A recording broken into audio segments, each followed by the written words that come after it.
Всем доброго времени суток! В этом видео буду делать отделку нашего конвекционного камина, о котором уже есть видео на канале.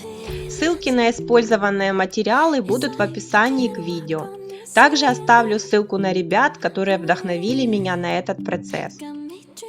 Начинаю с грунтовки поверхности. Грунтовала в 2 слоя акриловой грунтовкой фирмы Knauf Tiefengrund.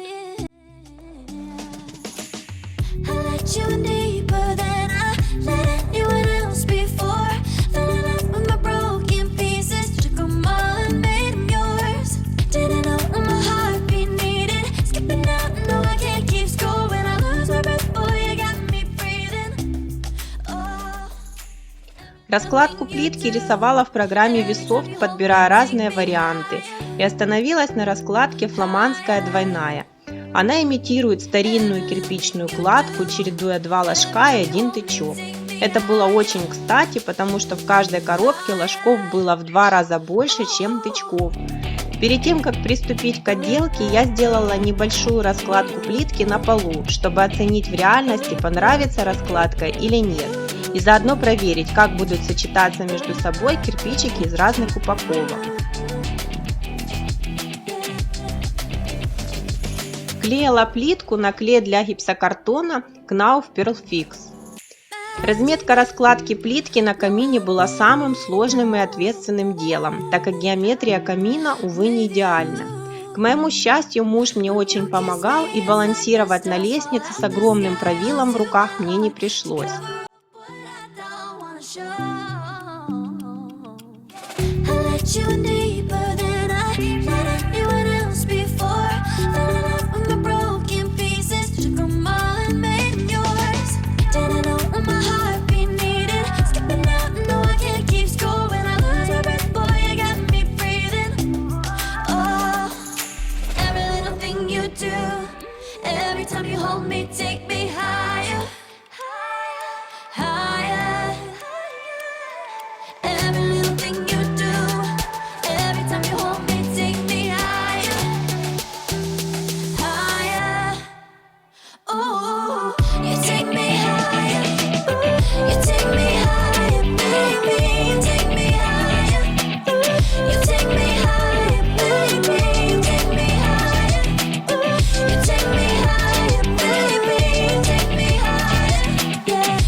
Настала очередь этапа, которого я прямо боялась. Это расшивка швов. Для этих целей использовала профессиональный рукав с металлической насадкой и специальный заполнитель для швов. Хотя ребята-вдохновители утверждали, что можно использовать и обычные кондитерские пакеты, рисковать с ними я не стала, потому что если такой пакетик лопнет в процессе, то кирпичи нужно будет переклеить заново. Отмыть раствор с пористой поверхности плитки уже не получится. Так вот, я очень удивилась, что заполнять швы оказалось не сложнее, чем приклеивать плитку. Главное равномерно выдавливать раствор из рукава и вести линию без рывков. Дав фуге хорошо высохнуть, в моем случае на это ушло примерно 1,5–2 часа, я приступила к формированию швов. И здесь есть два нюанса. Первый – это то, что фуга должна очень хорошо высохнуть. Проще говоря, если придавливаю пальцем и остается вмятина, значит рано, нужно сохнуть дальше. Швы формировала кусочком бруска, отрезанным на ширину шва. Нужно было убрать лишний заполнитель, углубив его на несколько миллиметров по отношению к плитке. И второй нюанс – это работа с кисточкой. Ею нужно лишь слегка смахнуть излишки на швах. Если несколько раз проходить кистью на одном и том же месте, то шов становится гладким и пропадает задуманная имитация натурального раствора.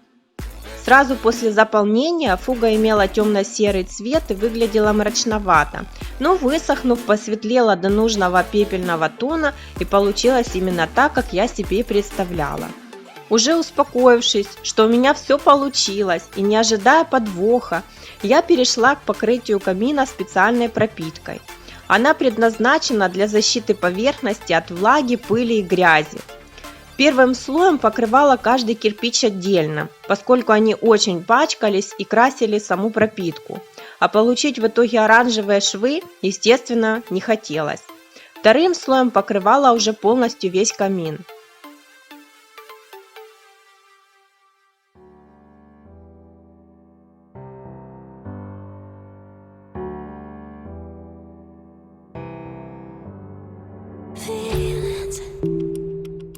It's like I can't walk on the ceiling. Oh yeah, got me dreaming, dreaming in colors I never dreamed in. Oh yeah, I let you in deeper than I let anyone else before. Fell in love with my broken pieces, took 'em all and made 'em yours. Didn't know what my heartbeat needed, skipping out. No, I can't keep score when I lose my breath. Boy, you got me breathing. Oh, every little thing you do, every time you hold me, take me higher, higher. Every little thing you do, every time you hold me, take me higher,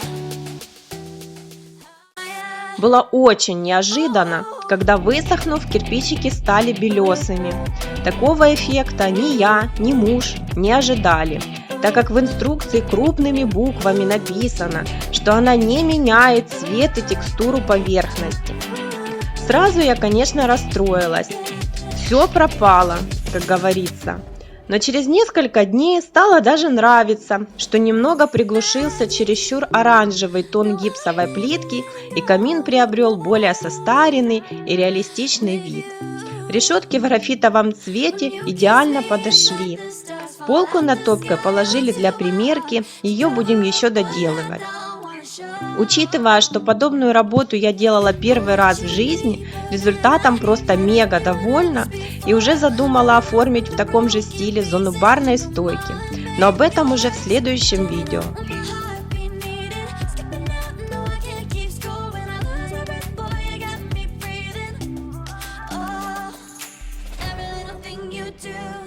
Every time you hold me, take